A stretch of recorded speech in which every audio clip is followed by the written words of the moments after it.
बिस्मिल्लाहिर्रहमानिर्रहीम अस्सलाम वालेकुम, welcome back to my YouTube channel. आज हम लोग पास्ट पेपर सॉल्व करेंगे 2019 का, और ये है इस्लामिया यूनिवर्सिटी बहावलपुर का। इससे पहले हम लोग पास्ट पेपर 2019 का ही सॉल्व कर चुके हैं, लेकिन वो पंजाब यूनिवर्सिटी का था। ये इस्लामिया यूनिवर्सिटी बहावलपुर का है। ये यहाँ पर बिल्कुल इस तरीके से आपको पेपर दिया है। यहाँ पर मेंशन होता है एग्जामिनेशन। ये बीए और बीएससी दोनों के लिए है पेपर। ये स्टैट्स का है और मैक्सिमम मार्क्स यहाँ है 100। ये पूरा पेपर 100 मार्क्स का है, और इसके आपके पास पेपर में टाइम अलाउड होता है 3 आवर्स का। अब यहाँ पर हमारे पास इस पेपर में टोटल 8 क्वेश्चंस हैं। 4 मैं इस वीडियो में करवाऊँगी और 4 मैं आपको नेक्स्ट वीडियो में करवाऊँगी। आपने टोटल 8 में से 5 क्वेश्चंस को सॉल्व करना है। कोई भी 5 जो आपको ईजी लगे, जो आपको आते हों, आप कोई भी ऐसे 5 क्वेश्चन सॉल्व करें। हर क्वेश्चन आपको 20 मार्क्स का होगा। सबसे पहले हम लोग स्टार्ट करते हैं क्वेश्चन नंबर 1 के पार्ट ए से, जिसकी हमारे पास स्टेटमेंट है represent the given frequency distribution by histogram. आपके पास जो गिवन फ्रीक्वेंसी डिस्ट्रीब्यूशन दी गई है, आपने इससे हिस्टोग्राम बनानी है। हिस्टोग्राम बनानी है, और ये वाला क्वेश्चन है आपके पास 10 मार्क्स का। आपके पास यहाँ पर एजेस दी गई हैं 30 से 34, 35 to 39 and so on to 50 to 54। यहाँ पर आपके पास पेपर में नंबर ऑफ पर्सन यानी कि फ्रीक्वेंसी मेंशन है 40, 32, 20, 28 प्लस 30 इज इक्वल्स टू 150। अब यहाँ पर हमने बनाना है हिस्टोग्राम। हिस्टोग्राम के लिए आप इस तरह से ग्राफ ड्रॉ कर लेंगे। यहाँ पर एक्स एक्सिस लिखेंगे और यहाँ पर वाई एक्सिस। वाई एक्सिस पे आप नंबर ऑफ़ पर्सनस के अकॉर्डिंग स्केल ड्रॉ करेंगे, और एक्स एक्सिस पे आप लोग क्लास बाउंड्रीज़ को मेंशन करेंगे। अब हमें यहाँ पर क्लास बाउंड्रीज़ बनानी पड़ेंगी, क्योंकि लोअर लिमिट और अपर लिमिट सेम नहीं है, डिफरेंट है। अगर ये हमारे पास सेम हो, फॉर एग्जांपल ये हमारे पास 30 टू 35 हो, 35 टू 40 हो, इसका मतलब है कि लोअर लिमिट और अपर लिमिट सेम है, तब हम लोगों ने सिंपल ही ड्रॉ कर देना था हिस्टोग्राम। लेकिन यहाँ पर अब हमारे पास हिस्टोग्राम क्लास बाउंड्रीज मेंशन नहीं है। यहाँ पर हमने उसको बनाना है। ये 30 टू 34 है, लोअर लिमिट 34 है और अपर लिमिट 35 है। ये दोनों सेम नहीं है, तो इसलिए हम यहाँ पर अपना थर्ड कॉलम क्रिएट करेंगे क्लास बाउंड्रीज़ का। अब क्लास बाउंड्रीज़ के लिए आप लोगों ने क्या करना है कि आपके पास जो भी लोअर लिमिट और अपर लिमिट की वैल्यू है, लोअर लिमिट में से आप 0.5 को सब्ट्रैक्ट कर देंगे और अपर लिमिट में आप 0.5 को ऐड कर देंगे। यहाँ पर आप इस तरह से टेबल बना लेंगे। उसके बाद आप 30 में से जब 0.5 को माइनस करेंगे तो आपके पास यहाँ पर आ जाएगा 29.5। बिल्कुल इस तरह से, जैसा कि यहाँ पर आया 30 में से आपने 0.5 को माइनस करना है। ये हमारे पास सिंपल डिजिट्स हैं। डिजिट्स में आप लोगों ने हर वैल्यू को 0.5 में से माइनस करना है। डिजिट्स का मतलब है कि उसमें कोई पॉइंट नहीं है। अगर आपके पास कोई पॉइंट फॉर्म होता है, फॉर एग्जांपल अगर यहाँ पर आता है 30.1 या 30.2, तब आप 0.5 में से नहीं बल्कि 0.05 में से माइनस करेंगे। वो आगे चल के भी मैं आपको सिखाऊंगी। अब नेक्स्ट आपने क्या करना है कि आपके पास अपर लिमिट है 34, आपने 34 में 0.5 को ऐड करना है, तो आपके पास आंसर आ जाएगा 34.5। यहाँ पर आप मेंशन कर देंगे। इस तरह से आप सारी वैल्यूज़, नेक्स्ट आपने 35 में से 0.5 को माइनस कर देना है, तो ये आपके पास आ जाएगा 34.5। अब ये वाली लोअर लिमिट और अपर लिमिट सेम है, इसका मतलब है कि हम इसको हिस्टोग्राम में यूज़ कर सकते हैं। अब इसी तरीके से आप अपनी सारी क्लास बाउंड्रीज़ को कंप्लीट कर लेंगे। इस तरीके से आप लोग अपनी हिस्टोग्राम को कंप्लीट कर लेंगे। नेक्स्ट अब आपने यहाँ पर क्या करना है कि जो भी आपके पास लोअर लिमिट यानी कि 29.5 से 54.5 है, आप यहाँ पर एक स्केल ड्रॉ कर देंगे, जहाँ पर सारी वैल्यूज़ लिख देंगे 29.5, 34.5, 39.5, 44.5, 49.5 एंड लास्ट 54.5। अब यहाँ पर आप लोग स्केल ड्रॉ करेंगे। अब स्केल के अकॉर्डिंग आप लोगों की मर्ज़ी है कि आप लोग किस तरह से ड्रॉ करते हैं। 5, 10, 15 इस तरह भी ड्रॉ कर सकते हैं। मैं यहाँ पर ड्रॉ करूँगी 10, 20, 30, 40। स्केल की आप लोगों के पास शर्त नहीं है, आप लोगों की मर्ज़ी है कि आप लोग स्केल किस तरह से ड्रॉ करते हैं, उसमें कोई लिमिटेशंस नहीं है। मैंने यहाँ पर 10, 20, 30, 40 लिया है। आप 5, 10, 15, 20, 25, 30, 35, 40 भी ले सकते हैं। अब नेक्स्ट आपने क्या करना है कि फ़र्स्ट आपके पास 29.5 टू 34.5 पे वैल्यू है 40। आप 29.5 से 34.5 पे ड्रॉ कर लेंगे 40 को। नेक्स्ट 34.5 से 39.5 पे आप लोग ड्रॉ कर लेंगे 32 को, तो ये है 30 और नेक्स्ट आ जाएगा 32। इस तरह से आप लोग अपनी सारी क्लास बाउंड्रीज़ के अकॉर्डिंग ये पॉइंट्स प्लॉट कर लेंगे। ये आपके पास हिस्टोग्राम का ग्राफ बन चुका है। कुछ इस तरह से आएगा। आपके पास फ्रीक्वेंसी हाईएस्ट टू लोवेस्ट है, बीच में लोअर वैल्यू है और स्टार्ट में और एंड में आपके पास हाईएस्ट वैल्यू है। तो आप लोगों के ग्राफ भी इसी तरह से आएगा। पहले अप होगा, फिर डाउन होगा, फिर लो होगा, फिर आपके पास ज़्यादा होगा और फिर कम होगा और उसके बाद ज़्यादा होगा। इसी तरह से आपके पास क्वेश्चन नंबर 1 का पार्ट ए सॉल्व हो गया। नेक्स्ट हम लोग सॉल्व करते हैं क्वेश्चन नंबर 1 का पार्ट बी। क्वेश्चन नंबर 1 के पार्ट बी की हमारे पास स्टेटमेंट है, draw simple bar chart from the following data. आपके पास जो डेटा मौजूद है, आपने इस डेटा को यूज़ करते हुए सिंपल बार चार्ट बनाना है। और ये वाला क्वेश्चन भी है आपके पास 10 मार्क्स का। आपके पास यहाँ पर डिस्टिंक्ट लिखे हैं। सबसे पहला है RYK, फिर है BWP, फिर है BWN और लोधरियान और मुल्तान। उसके बाद यहाँ पर एरिया है, रेक्टेल लिखा है और यहाँ पर ये इक्वल है फ्रीक्वेंसी के। 252 + 162 + 140 + 180 + 240 इज इक्वल टू 794। अब आप लोगों के पास क्या करना है कि आपने ड्रॉ करना है सिंपल बार चार्ट। तो सिंपल आप यहाँ पर ग्राफ ड्रॉ करेंगे बिल्कुल इस तरह से। आप लोग यहाँ पर एक्स एक्सिस पे लिख देंगे अपने डिस्टिंक्ट और वाई एक्सिस पर आप लोग अपने फ्रीक्वेंसी के अकॉर्डिंग स्केल ड्रॉ कर लेंगे। यहाँ पर आप सबसे पहले लिखेंगे RYK, नेक्स्ट आप लोग लिखेंगे BWP, नेक्स्ट आप लिखेंगे BWN एंड लास्ट मुल्तान। ये आपके पास नीचे डिस्टिंक्ट्स आ गए हैं। आप यहाँ पर मेंशन भी कर सकते हैं कि ये सब आपने डिस्टिंक्ट लिख दिए। अब नेक्स्ट आपने क्या करना है कि आपने यहाँ पर स्केल ड्रॉ करना है। सबसे पहले आप लोग ड्रॉ करेंगे 100, next 150, next 200 and next 250 and last 300। अब सबसे पहले आपने सिंपल बार चार्ट बनाना है। सिंपल बार चार्ट के लिए आपके पास सारे कॉलम्स कंप्लीट हैं, डिस्टिंक्ट्स और आपको फ्रीक्वेंसी ही चाहिए। सबसे पहले RYK पे जो आपके पास वैल्यू है वो है 252। तो 252 के लिए आपने सिंपल यहाँ से 252 लेना है और ये RYK ड्रॉ कर देना है। नेक्स्ट है 162, BWP पे है 162। ये तो यहाँ से आप लोग ले लेंगे 162, तो यहाँ पे इसका ग्राफ ड्रॉ कर देंगे। ये सेपरेट जो ड्रॉ होते हैं उसको हम लोग कहते हैं सिंपल बार चार्ट। नेक्स्ट हमें चाहिए 140, 180 और 240। तो इस तरह से आप लोग सारे बार्स कंस्ट्रक्ट कर लेंगे। नेक्स्ट इस तरीके से आपने अपने ग्राफ को कंप्लीट कर लेना है और यहाँ डिनोट कर देना है कि इस तरह से जो लाइंस है इसका मतलब है RYK, जो यहाँ पर ऑपोजिट डायरेक्शन की लाइंस है इसका मतलब है BWP, जो डॉटेड फॉर्म में है वो है BWN, जो लाइनिंग है आपके पास वो है लोधरियान और जो इस तरह से स्क्वायर बना हुआ है वो है मुल्तान। आप जो यहाँ सिंबल, आपकी मर्ज़ी है कि आप लोग इसको कोई मेंशन करें, कोई कलर करें या फिर आप इसको सिंपल ही रहने दें। यहाँ पर अगर आप लोग इसके कोई सिंबल्स मेंशन करेंगे तो आप यहाँ पर स्केल भी बनाएंगे जिस तरह से मैंने यहाँ ड्रॉ किया है। यहाँ तक आपके पास क्वेश्चन नंबर 1 कंप्लीट होता है। नेक्स्ट अब हम लोग सॉल्व करते हैं क्वेश्चन नंबर 2 का पार्ट ए। क्वेश्चन नंबर 2 के पार्ट ए की हमारे पास स्टेटमेंट है, in which situation arithmetic mean, median and mode are suitable या रिकमेंडेड। कौन सी ऐसी सिचुएशन होती है जिसमें हमारे पास मीन, मीडियन और मोड सूटेबल होते हैं या फिर हम उसको रिकमेंड करते हैं। ये वाला क्वेश्चन है आपके पास 5 मार्क्स का। आपने सिर्फ इसमें थ्योरी बतानी है।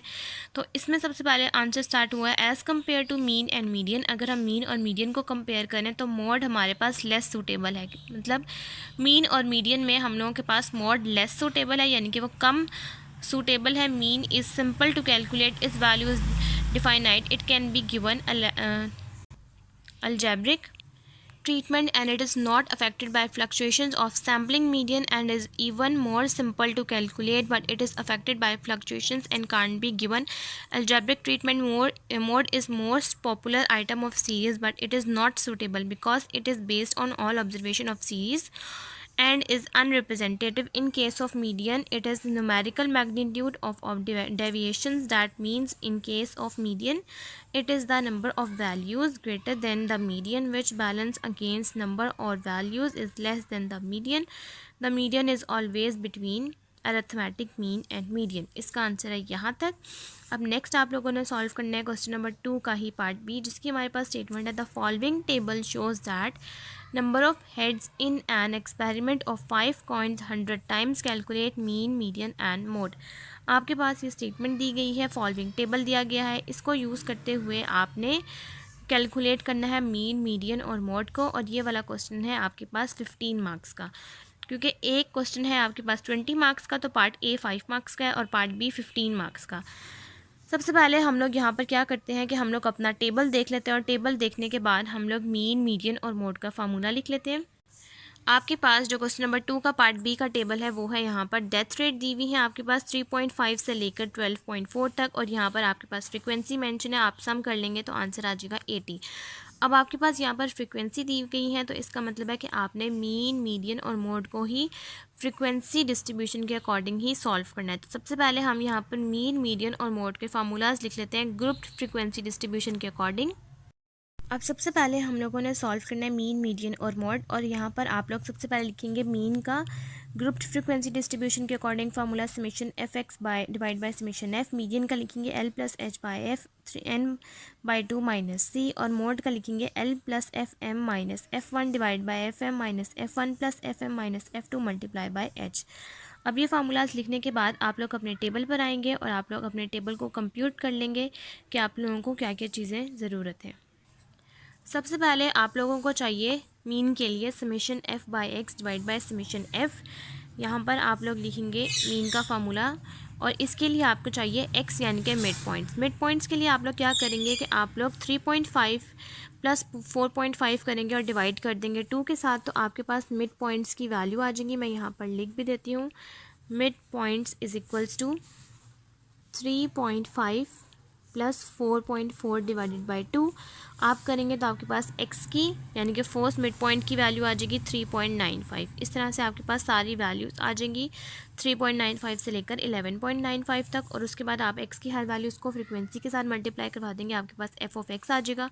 और f ऑफ x का हमारे पास सम आया है 684, और आप लोग इसको डिवाइड कर देंगे समेशन एफ के साथ यानी कि 80 के साथ, और आप लोग 684 को डिवाइड करेंगे कैलकुलेटर पे 80 के साथ, तो आपके पास आंसर आ जाएगा 8.55। यहाँ तक आपके पास मीन सॉल्व हो गया। नेक्स्ट अब हमें चाहिए मीडियन। मीडियन के हमें फार्मूले के अकॉर्डिंग हमें n/2 की वैल्यू चाहिए, तो हम यहाँ लिखेंगे value of n/2 th term.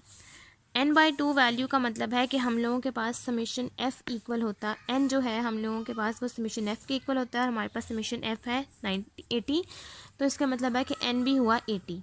तो आप लोग यहाँ लिखेंगे median is equals to value of, जो n/2 की वैल्यू है आप 80 को डिवाइड कर देंगे 2 के साथ, तो आपके पास आंसर आ जाएगा 40। Value of 40 th term.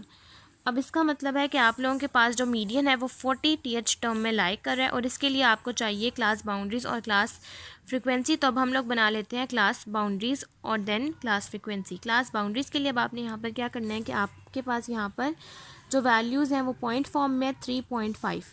तो अब आपने यहाँ पर क्लास बाउंड्री के लिए क्या करना है कि हर वैल्यू को 0.05 में से माइनस कर देना है। जब आपके पास सिंपल वैल्यू होगी, जैसे कि मैंने पहले कहा था 30 थी, तो आपने 30 को 0.5 में से माइनस करना है, और जब आपके पास पॉइंट फॉर्म की होगी वैल्यूज़ तो आपने 0.05 में से माइनस करना है। अब जब फर्स्ट आप 3.5 को 0.05 में से माइनस करेंगे तो आपके पास आंसर आ जाएगा 3.45। आप यहाँ पर लिख देंगे 3.45, और नेक्स्ट जब आप 4.4 में 0.05 को ऐड करेंगे तो आपके पास आंसर आ जाएगा 4.45। इसी तरह से आप लोग अपना पूरा टेबल कंप्लीट कर लेंगे, और नेक्स्ट आप यहाँ पर क्लास कम्यूलेटिव फ्रीक्वेंसी भी बना लें। कम्यूलेटिव फ्रीक्वेंसी ऐसे बनेगी कि सबसे पहले आप यहाँ लिखेंगे 1 + 4 is equals to 5 + 5 is equals to 10 + 13 is equals to 23। इस तरह से आप लोग सारी वैल्यूज़ लिखेंगे, और नेक्स्ट पे जो आपके पास यहाँ पर सम आएगा वो समेशन एफ के इक्वल हो यानी कि 80 आना चाहिए, और अगर आपका 80 ना आ रहा हो तो आप इसको दोबारा चेक कर लेगा, आपकी कोई ना कोई मिस्टेक हो सकती है। अब नेक्स्ट ही आपके पास इस तरह से ये सारा कॉलम कंप्लीट हो गया है, और ये इस कम्यूलेटिव फ्रीक्वेंसी का लास्ट वाला आंसर सम ऑफ एफ के इक्वल ही आ रहा है। अब हमने जो यहाँ पर मीडियन के लिए value of n/2 th term की वैल्यू फाइंड आउट की है, वो हम लोगों के पास आई है 40th टर्म। तो अब आपने कम्यूलेटिव फ्रीक्वेंसी में देखना है कि आपके पास 40th टर्म कहाँ लाई कर रहा है। अब जो 35 है हमारे पास वो है 40 से छोटा, तो आपने 40 से बड़ा ही लेना है, यानी कि आप लोग इस वाली क्लास को हाईलाइट कर देंगे और कह देंगे कि ये क्लास आपके पास मीडियन क्लास है। आप इसको हाईलाइट कर देंगे। इस क्लास के अकॉर्डिंग आपके पास यहाँ पर L की वैल्यू आ जाएगी क्लास बाउंड्रीज़ की वैल्यू जो कि है 8.45, H की वैल्यू आ जाएगी, आप लोग 8.45 में से 7.45 को माइनस करेंगे तो आपके पास क्लास इंटरवल निकल आएगा। F आ जाएगा आपके पास 19, N/2 आ गया है आपके पास 40 और C की वैल्यू आ जाएगी आपके पास 35। अब नेक्स्ट आपने क्या करना है कि आपके पास मीडियन का फार्मूला है L+H/F N/2 - C। आप यहाँ पर सारी वैल्यूज़ को पुट कर देंगे। सबसे पहले आपके पास जो मीडियन की क्लास है आप उसकी L वैल्यू पुट कर देंगे यानी कि 8.45, उसी क्लास की लोअर लिमिट H आ जाएगा आपके पास 8.45 में से जब आप 7.45 को माइनस करेंगे तो आपके पास आंसर आ जाएगा 1। 8.45 में से 7.45 को माइनस करेंगे तो आपके पास इंटरवल आ जाता है। आपने यहाँ पर वो लिखा 19 आप उसी क्लास की फ्रीक्वेंसी है और N/2 की वैल्यू है आपके पास 40 और उससे प्रीवियस कम्युलेटिव फ्रीक्वेंसी की वैल्यू है 35। आप इसको सॉल्व करेंगे और आपके पास मीडियन का आंसर आ जाएगा 8.71315। यहाँ तक आपके पास मीडियन सॉल्व हो गया। नेक्स्ट अब आपने सॉल्व करना है मोड, जिसका फार्मूला है L+FM - F1 divided by FM - F1 + FM - F2 multiply by H। अब मोड के लिए हम लोग यहाँ पर क्या करते हैं कि सबसे पहले FM का मतलब है कि आपने मैक्सिमम फ्रीक्वेंसी लिखनी है और मैक्सिमम फ्रीक्वेंसी जो आप सेलेक्ट कर लेंगे उससे ऊपर वाली होगी F1 और उससे नीचे वाली होगी F2 और इंटरवल जो है H यानी कि क्लास इंटरवल वो आपके पास 1 ही है और जो मैक्सिमम फ्रीक्वेंसी क्लास आप लोग सेलेक्ट करेंगे उसी की लोअर लिमिट आपके पास L होगी। तो अब आप अपने इस कॉलम को देखेंगे और देखेंगे कि आपके पास सबसे ज़्यादा हाईएस्ट फ्रीक्वेंसी कौन सी है। सबसे ज़्यादा हाईएस्ट फ्रीक्वेंसी यही है जो आपके पास मोड मीडियन की बनी है जो कि है 19। तो इसका मतलब है मीडियन और मोड की क्लास सेम है। अब इस क्लास के अकॉर्डिंग आपके पास मोड के लिए L की वैल्यू हो जाएगी सेम 8.45, FM हो जाएगा 19, यहाँ पर मैं लिख भी देती हूँ, F1 हो जाएगा 12 और F2 हो जाएगा 13।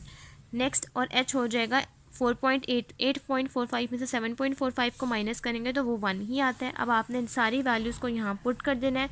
सबसे पहले आप यहाँ पर लिखेंगे 8.45 प्लस FM लिखेंगे 19 - 12 divided by 19 - 12 plus 19 - 13 multiply by 1। आप इस पूरे क्वेश्चन को आप इस पूरे फार्मूले को सॉल्व कर लेंगे वैल्यूज़ के अकॉर्डिंग और आपके पास मोड का आंसर आ जाएगा। अब नेक्स्ट आपने सारी वैल्यूज़ को सॉल्व करना है और आपके पास मोड का आंसर आ जाएगा 8.9884। नेक्स्ट अब आप लोगों ने सॉल्व करना है क्वेश्चन नंबर 3 का पार्ट ए, जिसकी हमारे पास स्टेटमेंट है distinguish between actual and relative measure of dispersion और ये वाला क्वेश्चन है आपके पास 5 मार्क्स का। क्वेश्चन नंबर 3 के पार्ट ए के सोल्यूशन के लिए आप लोग शेर मोहम्मद चौधरी की पार्ट 1 की बुक के चैप्टर नंबर 4 पे आएंगे जो कि है पेज नंबर 87 के ऊपर और इसका आंसर है एब्सोल्यूट मेजर ऑफ डिस्पर्शन का लिखेंगे तो an absolute measure of dispersion is one that measures the dispersion in terms of same units और in the square of unit as the units of data. और ये इसकी example है, if the units of the data are rupees, meters, kilometers etcetera, the units of the measures of dispersion will also be rupees, meters and kilograms etcetera. और relative measure of dispersion के लिए आप लोग लिखेंगे तो उसका answer है अ relative measure of dispersion is one that is express in the form of ratio, coefficient of percentage and is independent of the units of measurements. इसका आंसर यहाँ तक है और ये वाला क्वेश्चन है आपके पास 5 मार्क्स का। नेक्स्ट अब हम लोग सॉल्व करते हैं क्वेश्चन नंबर 3 का ही पार्ट बी। क्वेश्चन नंबर 3 के पार्ट बी की हमारे पास स्टेटमेंट है compare variance, standard deviation and coefficient of variation from the following data. आपके पास जो डाटा मौजूद है आपने उस डाटा को यूज़ करते हुए वेरिएंस, स्टैंडर्ड डेविएशन और coefficient of variation find out करना है और ये वाला क्वेश्चन है आपके पास 15 मार्क्स का। 15 और 5 हो जाएंगे आपके पास 20। अब आपके पास क्वेश्चन में यहाँ मेंशन है मार्क्स 10 से लेकर 60 तक और यहाँ पर फ्रीक्वेंसी मेंशन है 15751। समीशन एफ करेंगे तो आपके पास आंसर आ जाएगा 19। अब हमारे पास मैंने यहाँ पर लिख दिया है वेरिएंस का फार्मूला। वेरिएंस का फार्मूला है सिग्मा स्क्वायर। वेरिएंस को हम लोग डिनोट करते हैं सिग्मा स्क्वायर से is equals to summation F X square divide by summation F minus summation F X by summation F का होल स्क्वायर। फार्मूले को स्टार्ट में लिखने का मकसद ये होता है ताकि आपको ये पता चल सके कि आपको क्या क्या चीज़ें रिक्वायर्ड हैं और क्या क्या चीज़ें हम लोगों ने फाइंड आउट करनी है। अब यहाँ पर आपके पास सिर्फ और सिर्फ क्वेश्चन में समेशन एफ़ मेंशन है, आपको चाहिए एक्स ताकि आप लोग summation F x find out कर सकें, उसके बाद एक्स स्क्वायर ताकि आप लोग समेशन एफ एक्स स्क्वायर भी फाइंड आउट कर सकें। और वेरिएंस के ही आंसर को आप लोग सॉल्व करेंगे, आपके पास इस फार्मूले को सॉल्व करेंगे, आपके पास वेरिएंस का आंसर आ जाएगा और इसी आंसर का अंडर रूट ले लेंगे तो आपके पास स्टैंडर्ड डेविएशन आ जाएगा। और कोफिशिएंट ऑफ वेरिएशन यानी कि सी डॉट एफ आपके पास इक्वल होता है x S divided by x bar multiply by H, यानी कि standard deviation divide by mean multiply by 100 आपके पास कोफिशिएंट ऑफ वेरिएशन आ जाएगा। अब फर्स्ट ऑफ ऑल हमें इस फॉर्मूले को देखते हुए हमें सबसे पहले चाहिए एक्स। आप यहाँ पर कॉलम्स बना लेंगे। सबसे पहले आप यहाँ पर लिखेंगे एक्स का कॉलम आ जाएगा आपके पास, उसके बाद आप लोग यहाँ पर बना लेंगे एफ एक्स का कॉलम, उसके बाद एक्स स्क्वायर का कॉलम और उसके बाद एफ एक्स स्क्वायर का कॉलम। सबसे पहले आप यहाँ पर लिखेंगे x यानी कि मिड पॉइंट्स, उसके बाद आप लोग लिखेंगे एफ एक्स, उसके बाद आप x का ही वैल्यूज़ का स्क्वायर ले लेंगे और इस x स्क्वायर को f की वैल्यूज़ के साथ मल्टीप्लाई करवा देंगे, आपके पास एफ एक्स स्क्वायर आ जाएगा। अब सबसे पहले आपने क्या करना है कि आपने मिड वैल्यूज़ फाइंड आउट कर लेनी है, यानी कि x तो आप लोग 10 + 20 करेंगे और ये लोअर लिमिट और अपर लिमिट सेम है, तो इसका मतलब है कि ये आपके पास क्लास बाउंड्रीज बनी हुई हैं। अब 10 + 20 करेंगे तो आपके पास आंसर आ जाएगा 30, 30 डिवाइड बाई 2 = 15। इसका मिड पॉइंट्स आ जाएगा 25, 35, 45 एंड 55। अब आप x की हर वैल्यू को f के साथ मल्टीप्लाई करवा देंगे, आपके पास एफ एक्स आ जाएगा और एक्स स्क्वायर यानी कि x की वैल्यूज़ का स्क्वायर ले लेंगे, आप यहाँ पर लिख देंगे और उसके बाद एफ एक्स स्क्वायर के लिए आप एक्स स्क्वायर की हर वैल्यू को f के साथ मल्टीप्लाई करवा देंगे, एफ एक्स स्क्वायर आ जाएगा। इन सब का समेशन कर लेंगे और सिग्मा स्क्वायर यानी कि वेरिएंस के इस फार्मूले में पुट करेंगे, आपके पास वेरिएंस का आंसर आ जाएगा। उसके बाद आप इसी आंसर का अंडर रूट ले लेंगे, आपके पास स्टैंडर्ड डेविएशन भी आ जाएगा। अब ये पूरा कंप्लीट करके फिर मैं आपको दिखाती हूँ। अब आपने इन सारे कॉलम्स को कंप्लीट कर लेना है। समेशन एफ एक्स का आपके पास आंसर है 605, समेशन एफ एक्स स्क्वायर का आंसर है 25075। आप लोग इन सारी वैल्यूज़ को वेरिएंस के फार्मूले में पुट करेंगे और आपके पास वेरिएंस का आंसर आ जाएगा 305.816 और इसी आंसर का आप लोग अंडर रूट ले लेंगे तो आपके पास स्टैंडर्ड डेविएशन यानी कि सिग्मा आ जाएगा। आप लोग अंडर रूट ले लेंगे यहाँ पर वेरिएंस के आंसर का, तो ये स्क्वायर इस अंडर रूट से कैंसिल हो जाएगा, यानी कि खाली सिग्मा यानी कि स्टैंडर्ड डेविएशन रह जाएगा और अंडर रूट लेंगे 305.816 का स्टैंडर्ड डेविएशन का आंसर आ जाएगा 17.4876। यहाँ तक आपके पास वेरिएंस और स्टैंडर्ड डेविएशन कंप्लीट हो गया। नेक्स्ट अब हम लोग सॉल्व करते हैं coefficient of variation. Coefficient of variation का हमारे पास फार्मूला है standard deviation divide by x bar multiply by 100। ये एस का मतलब है स्टैंडर्ड डेविएशन। स्टैंडर्ड डेविएशन हम लोग फाइंड आउट कर चुके हैं जिसका आंसर है 17.4876 और अब हम लोगों ने फाइंड आउट करना है मीन यानी कि एक्स बार। तो मीन हम लोगों के पास इक्वल है summation F x divide by summation F. आप समेशन एफ एक्स की वैल्यू को समेशन एफ के साथ डिवाइड करेंगे और आपके पास मीन का आंसर आ जाएगा 31.842। कोफिशिएंट ऑफ वेरिएशन 17.8476 को डिवाइड करेंगे और आपके पास आंसर आ जाएगा 0.5491 मल्टीप्लाई कर देंगे 100 के साथ, तो आपके पास कोफिशिएंट ऑफ वेरिएशन का आंसर आ जाएगा 54.9199%।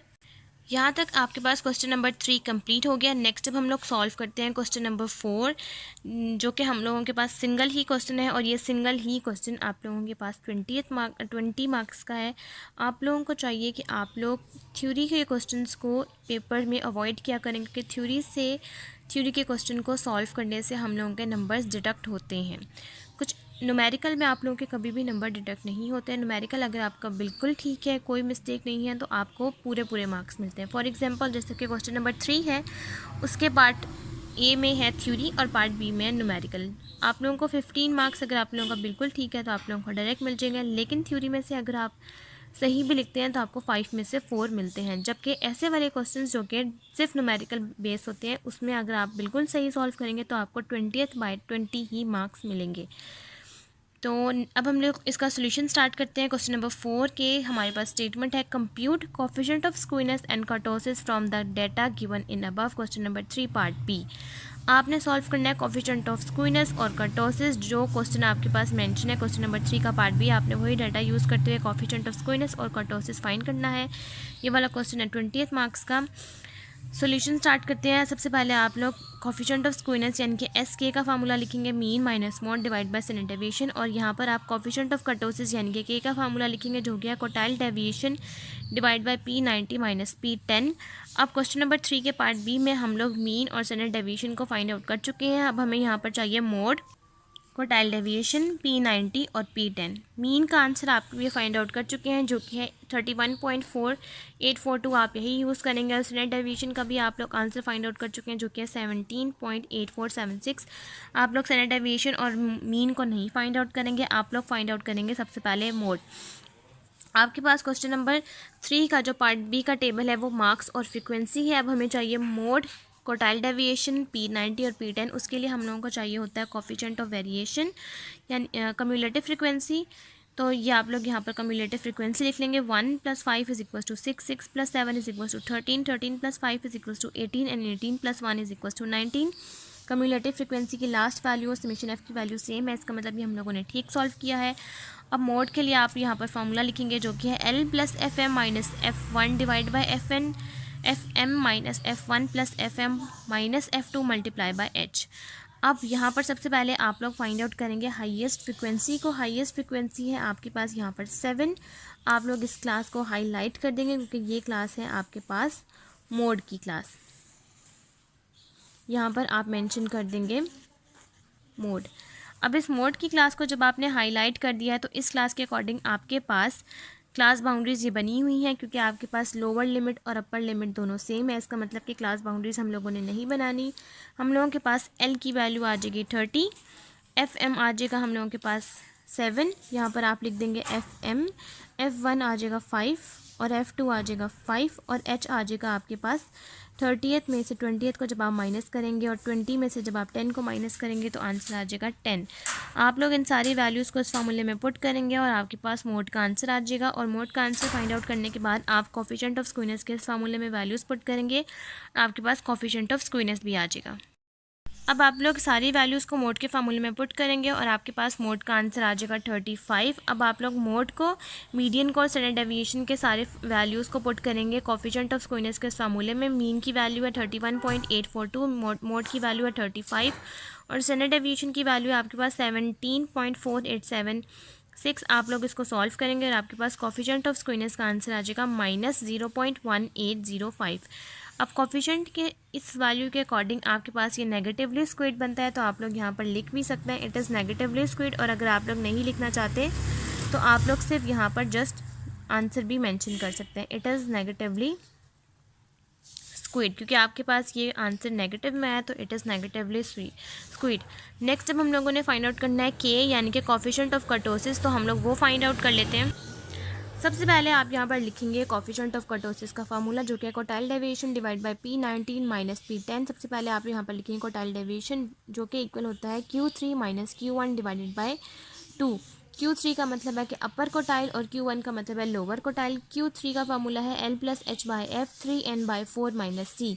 क्वार्टाइल्स हैं तो इसको हम लोग डिवाइड करते हैं 4 के साथ, दोनों क्वार्टाइल्स को हम लोग 4 के साथ ही डिवाइड करेंगे। यहाँ पर 3n/4 इसलिए है क्योंकि ये हम लोगों के पास 3 है तो इसलिए 3n/4। अगर जब आपके पास सिर्फ Q1 होगा तो वो सिंपल n/4 होगा। आप लोग 3n/4 की वैल्यू को फाइंड आउट कर लेंगे। n है आपके पास यानी कि summation FN 19 multiply 3 divide by 4 = 14.25। अब आपने अपने टेबल में जाना है और ये देखना है कम्युलेटिव फ्रिक्वेंसी में 14.25 की क्लास कौन सी है। अब आप लोग अपने टेबल पे देखेंगे और यहाँ पर आप लोगों को चाहिए 14.25, तो 13 है 14.25 से छोटा, तो आप लोग इसकी नेक्स्ट क्लास को हाईलाइट कर देंगे और कह देंगे कि ये क्लास है आपके पास Q3 की क्लास। यहाँ पर आप Q3 मेंशन कर देंगे। Q3 की इस क्लास को हाईलाइट करने के बाद आपके पास L की वैल्यू हो जाएगी 40, H की वैल्यू हो जाएगी आपके पास 10, F हो जाएगा आपके पास 5, 3n/4 है आपके पास 14.25 और C की वैल्यू हो जाएगी इस क्लास से प्रीवियस कम्युलेटिव फ्रिक्वेंसी की वैल्यू जो कि है 13। आप इस सारी वैल्यूज़ को Q3 के फार्मूले में पुट कर देंगे और आपके पास Q3 का आंसर आ जाएगा। और इसी मेथड से आप लोग Q1 भी फाइंड आउट कर लेंगे। अब आप लोग सारी वैल्यूज़ को जब आप लोग Q3 के इस फॉर्मूले में पुट करेंगे तो आपके पास अपर क्वार्टाइल लेंगे Q3 का आंसर आ जाएगा 42.5। नेक्स्ट जब आप लोगों ने सॉल्व करना है Q1 जिसका हमारे पास फार्मूला है L+H/F n/4 माइनस C। आप यहाँ से फाइंड आउट कर लेंगे n/4। यहाँ पर आप लोगों के पास यहाँ पर 3n/4 है तो यहाँ पर है 1n/4। आप लोग n की हर किसी भी वैल्यू को 1 के साथ मल्टीप्लाई करवाएं तो आपके पास वही आंसर आता है जो आपके पास है। तो आप लोग 1 लिखें या ना लिखें एक ही बात है। n/4 th टर्म 19/4 करेंगे तो आपके पास आंसर आ जाएगा वैल्यू ऑफ 4.75 th टर्म। अब आपको मैं टेबल में दिखाती हूँ कि आपके पास 4.75 Q1 की कौन सी क्लास बनती है। तो ये वाली क्लास आपके पास बनी थी मोड की और ये वाली क्लास बनी है आपके पास Q3 की, और इससे ऊपर वाली वैल्यू 4.75 आपको चाहिए था तो 1 जो छोटा है तो आप इस नेक्स्ट वाली वैल्यू लेंगे जो कि है 6। तो आपके पास Q1 की क्लास है ये वाली। अब इस क्लास के अकॉर्डिंग आपके पास L की वैल्यू है 20, H आ जाएगा आपके पास 10, F आ जाएगा 5, n/4 है आपके पास 4.25 और इस C की वैल्यू यानी कि इस क्लास से प्रीसीडिंग वैल्यू वो है 1। आप इन सब वैल्यूज़ को पुट करेंगे और आपके पास Q1 का आंसर आ जाएगा। इन सब वैल्यूज़ को पुट करने के बाद आपके पास Q1 का आंसर आ गया 27.5। अब आपने सॉल्व करना, आपको चाहिए था क्वार्टाइल डेविएशन जिसका फार्मूला हम लोगों ने लिखा था Q3 minus Q1 divided by 2। आप Q3 की वैल्यू लिखेंगे 42.5 और Q1 की वैल्यू लिखेंगे 27.5 और डिवाइड कर देंगे आप लोग 2 के साथ तो आपके पास क्वार्टाइल डेविएशन का आंसर आ जाएगा 7.5। अब नेक्स्ट हम लोगों ने सॉल्व करना है P90 क्योंकि हम लोगों को चाहिए P90 और P10। अब हम लोगों के पास सब सॉल्व हो गया, सिर्फ हमें चाहिए P90 और P10। सबसे पहले हम लोग यहाँ पर लिख लेंगे P90 का formula L+H/F 90n divide by 100 minus C 90n divide by 100 90 multiply 19 divide by 100। आपके पास आंसर आ जाएगा 17.1। अब आप लोग अपने टेबल में जाएंगे और देखेंगे कि आपके पास 17.1 की कौन सी क्लास लाई करती है। 17.1 के अकॉर्डिंग ये सारी वैल्यूज़ हैं 17.1 से छोटी, तो आपके पास 17.1 के अकॉर्डिंग ये वाली क्लास लाई करती है और यहाँ पर लिख देंगे P90। अब इस क्लास के अकॉर्डिंग आपके पास L की वैल्यू है 40, H की वैल्यू है 10 और F की वैल्यू है 5 और 90 n डिवाइड बाई 100 की वैल्यू है 17.1 और C की वैल्यू है आपके पास 13। इन सब वैल्यूज़ को आप P90 के फार्मूले में पुट करेंगे और आपके पास P90 का आंसर आ जाएगा और इसी तरीके से आप लोग P10 भी सॉल्व कर लेंगे। अब नेक्स्ट आप सारी वैल्यूज़ को पुट करेंगे P90 के इस फार्मूले के अंदर और आपके पास P90 का आंसर आ जाएगा 48.2। और नेक्स्ट अब आप लोग लिखेंगे P10 का फार्मूला जो कि है L+H/F 10 n डिवाइड बाई 100। यहाँ पर 10 है तो आप लोग यहाँ पर n के साथ भी 10 ही मेंशन करेंगे और परसेंटाइल का मतलब है कि परसेंटेज, तो आप लोग इसको डिवाइड करेंगे 100 के साथ और माइनस C। अब 10n डिवाइड बाई 100, आप 10 की वैल्यू को 10 को मल्टीप्लाई करेंगे 19 के साथ, डिवाइड बाई 100 करेंगे तो आपके पास आंसर आ जाएगा 1.9। अब आप टेबल में देखेंगे कि आपके पास 1.9 के लिए P10 की कौन सी क्लास बनती है। आपको चाहिए 1.9, तो ये सारी जो 1 है ये है 1.9 से छोटा, तो ये 6 वाली क्लास जो कि Q1 की क्लास है यही क्लास आपके पास P10 के लिए भी होगी। आप लोग इस क्लास को कहेंगे कि ये P10 की क्लास है। अब इस क्लास के अकॉर्डिंग आपके पास L की वैल्यू है 20, H है 10, F है आपके पास 5 और 1.9 माइनस 1 करेंगे तो आपके पास P10 का आंसर आ जाएगा 21.8। कोफिशिएंट ऑफ कर्टोसिस के इस फार्मूले के अंदर आप ये सारी वैल्यूज़ पुट करेंगे। क्वार्टाइल डेविएशन का आंसर है 7.5, P90 का 48.2 और P10 का 21.8। अब आप इसको सॉल्व करेंगे और आपके पास कोफिशिएंट ऑफ कर्टोसिस का आंसर आ जाएगा 0.2840 और यहाँ तक आपके पास क्वेश्चन नंबर 4 कंप्लीट हो गया है और आज की वीडियो भी हमारी यहीं तक कंप्लीट होती है। नेक्स्ट के 4 क्वेश्चन मैं आपको नेक्स्ट की वीडियो में करवाऊंगी जो कि क्वेश्चन नंबर 5 से लेकर क्वेश्चन नंबर 8 तक, और यहाँ तक आपके पास पास्ट पेपर 2019 का कंप्लीट हो जाएगा। आज की वीडियो हमारी यहीं तक कंप्लीट होती है। अगर आपको मेरी आज की वीडियो पसंद आए तो मेरी वीडियो को लाइक करें, शेयर करें, मेरे चैनल को सब्सक्राइब करें और साथ में बने बेल आइकन को भी प्रेस कर दें ताकि आपको मेरी आने वाली वीडियोज़ की नोटिफिकेशन सबसे पहले मिलती रहे। आज की वीडियो के लिए थैंक यू। अल्लाह हाफिज़।